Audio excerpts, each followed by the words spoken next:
Welcome to the Anxiety Slayer series. Our mission is to assist you with creating more peace and tranquility in your life through anxiety release exercises and supportive tools created to slay your anxiety.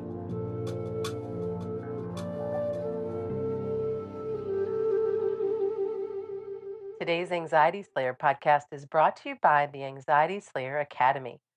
We've been offering a free podcast for 7 years now to help anyone suffering with anxiety find relief. Now we want to help you go deeper by providing step-by-step support on how to get the best experience you can from our favorite tools and techniques for overcoming anxiety. You can learn more at anxietyslayer.com/support. Welcome back to Anxiety Slayer. I'm Shan Vanderleek here today with my wonderful friend Ananga Sivyer.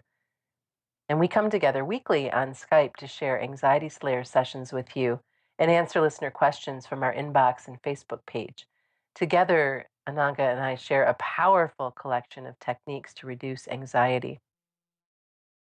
Today, we're going to be talking about 3 ways fighting anxiety makes it worse and the secret to making it better. Hey, Ananga. Hi, Shan. It's always a pleasure to be with you and to record another Anxiety Slayer podcast. And I love today's topic because who doesn't want the secret to making things better? Unglamorous though it is, we will talk about it. Yes. So what is the first thing that happens when we start fighting anxiety? It makes us tired. We get exhausted because we're fighting an invisible enemy all the time. It's always there, and we fight it and we push it away and we state that we don't want it and we just want to feel better and we just want it to go away, and it won't and it doesn't, and we get very tired. I can relate to that, absolutely. You just feel like you're fighting a battle versus allowing yourself to receive what you need, to take that breath and ground yourself and do what needs to be done so you can bring your energy back. Yeah, you're fighting a losing battle. People often use that saying, if I feel like I'm fighting a losing battle. And we are. And the teaching is that what we resist persists, and what we accept, we have the power to transform. So when we're having these thoughts, understandable thoughts of, I just wish it would stop, I just want to be better, I just want it to go away, we're deferring all our meaningful existence to a future time when we perceive freedom, or we desire freedom from the awful state of anxiety. And it just robs us of so much energy, and the resistance increases our pain.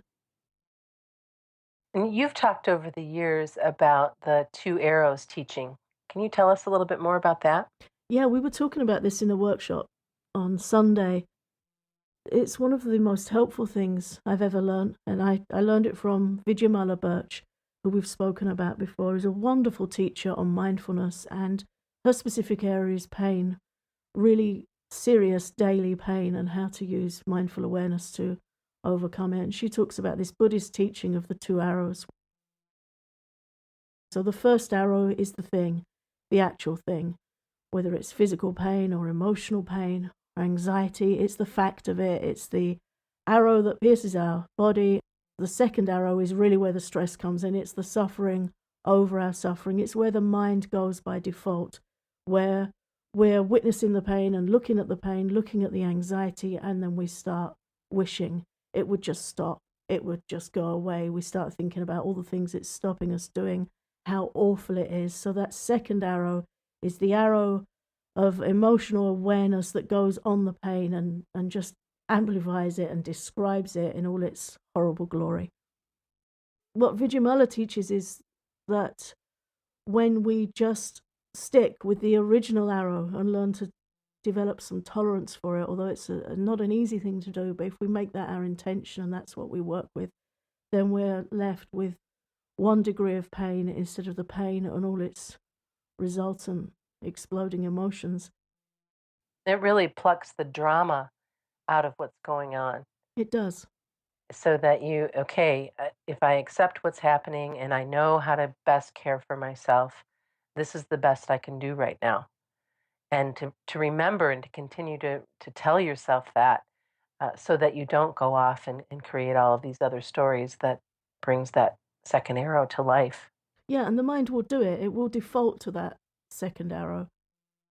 It's the same as Pema Chodron. She teaches when we're having runaway thoughts, just label them thinking. Mm-hmm. Don't get into the emotional content of it. Right. They are, on one level, just thoughts.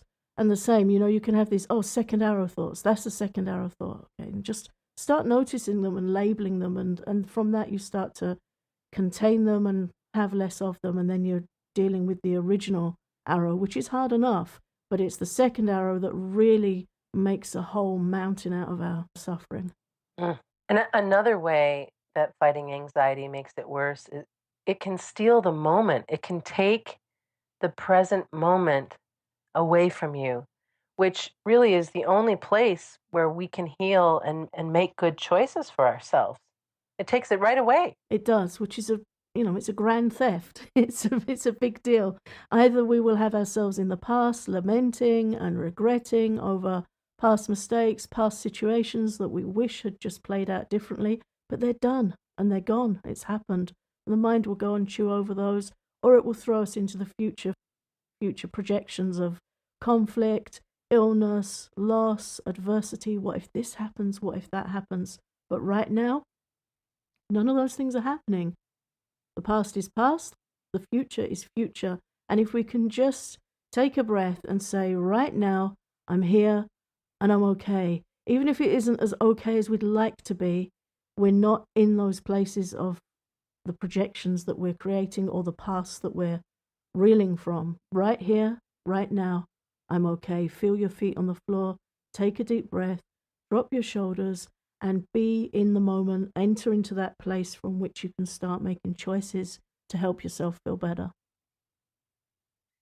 Really a powerful practice. But when I first learned this, it was many years ago, and I was attracted to Byron Katie's work. And a big part of what she does is gets us to identify the pieces of drama that we create by saying, is that really true? Is that true right now in this moment? And generally it's not. And so as soon as you can identify that and realize that right now in this moment I am okay. I may be suffering. There might be things happening, but all of these other stories I'm creating are not true, which also ties back into the second arrow. It does. We just need to practice as much as possible to not let it steal the moment, to not let us project into these other stories that cause us so much more suffering. Yeah, reclaim your moment. And then the third way fighting anxiety causes problems is it actually gives anxiety more power. It does. It's like one of those situations where it's recommended in anger management, if you can count to 10 or just take a breath before you speak, before you react, and let the moment blow over. It's the same with anxiety. Our stressful resistance, it makes us more anxious, more stirred up emotionally. We produce more adrenaline, and then we're just feeding into the anxiety storm because we're using massive amounts of internal energy. We're really at war internally and using huge amounts of energy to try and resist what we so don't want to be spoiling our lives. But it just feeds it all the more. And you say that the unglamorous secret to making this better is to tolerate what we're feeling and experiencing and keep moving forward. Yeah, last thing we want to hear sometimes. Tolerate. Right. But it really works. I used to suffer terribly with what if thoughts and projections and stories and dialogues in my head. I'd have arguments with somebody over a situation that had never happened. I mean, I can think of a few scenarios from years ago, and to this day, they never have happened. So let's just deal with things as they come. And it's something I've had to really work hard on with myself, with my mind, of just telling yourself, that's a future projection. That's nothing to do with now. That hasn't happened yet. Why are you going there? Come back. Come back to now. Sometimes we just want a pill or a potion or a something that will just take the pain away. We just want it to go away. But in so many experiences in life, it doesn't happen. And it's in making peace with ourselves and learning to tolerate that we find the way to keep moving forward. So, yeah, it's unglamorous and it's not always easy, but I have repeated experience. It relieves a lot of pain. And that's also one of the core messages we've been talking lately about India's ancient wisdom teaching, the Bhagavad Gita. There are repeated cautions in there to tolerate heat and cold, happiness and distress, the changing of the seasons. We always have these loves and hates. I love summer, I hate winter, I like this, I don't like that. Again, it's two arrow stuff. And if we can just be with what is and try and just take a deep breath and settle ourselves with it, then we get the chance to build that moment by moment awareness and bring as much self support into those moments as we can. Which is the best gift you can give yourself. The moment by moment awareness, the more aware of what's going on, the more resources and tools that we have to support ourselves and support our loved ones. Some of the things that I recommend that our listeners try is the long exhale breathing practice. As many have heard us talk about this before, breathing exercises are so very, very helpful. You can sit with your anxiety and ask yourself, does my anxiety have a message for me? And what do I need while you're working on your breathing practice?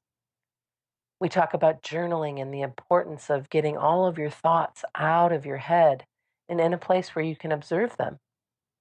It's incredibly supportive to reflect on your journal entries and see where you can offer yourself some kindness and understanding. Yeah, so when we're talking about tolerance, we're not talking about grin and bear it and, being a person of British descent, stiff upper lip, and we've got, because that's also rigid. It's rigid and it's uncomfortable. We're actually talking about softening against the emotional pain, just softening and supporting ourselves. So these practices are full of self love and self kindness to help us settle. And I like that you often remind me of this, and it's something that we've talked about over the years is that when we resist something, it persists. So resistance means persistence. So this allowing, this accepting, this tolerating while supporting yourself the best way you possibly can truly is the secret of stopping what I call and refer to, stopping the madness when you're just in that spiral. Yeah, there's so many sayings that can help us get with an understanding of this, entering into the eye of the storm, finding your calm place in the middle of all the chaos. And it's a wonderful gift when you can go there. It's a really wonderful thing to be able to do. Whenever you see somebody else tolerating adversity, don't you respect them? You feel some love and appreciation for them. When we learn to tolerate adversity, our self esteem goes right up and our inner sense of calm really grows quite beautifully. Another saying that I think really applies with anxiety is like struggling in quicksand. You're just going to go down more, or a fly stuck in a web. The more they struggle, the more they get stuck. Sometimes we need to learn to develop inner stillness and just be able to sit with our pain. And it's a wonderful thing when you actually get that you can do it. It's a huge, huge relief. EFT tapping can also help make peace with yourself and with anxiety and will absolutely, without question, reduce the intensity of what you're experiencing and help you make even more choices to help you slay your anxiety. Yeah, if we're in pain, we're going to have internal objections to this unglamorous secret. We're going to have thoughts about, well, it's all very well, and, we don't like it. We can have a lot of objections to trying to stick with things that are causing us pain. EFT is fantastic for just name them and tap them through. Even though this is impossible for me to tolerate, I accept myself. Even though I just don't know how I can even draw a breath when I feel so awful and so scared as I do, I accept myself. Write down some EFT tapping phrases.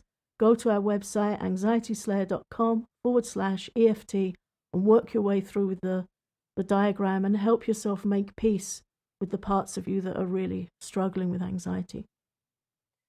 And I think it's important to share that every small step you take each day helps you feel better and better. these baby steps, the Kaizen way, baby steps.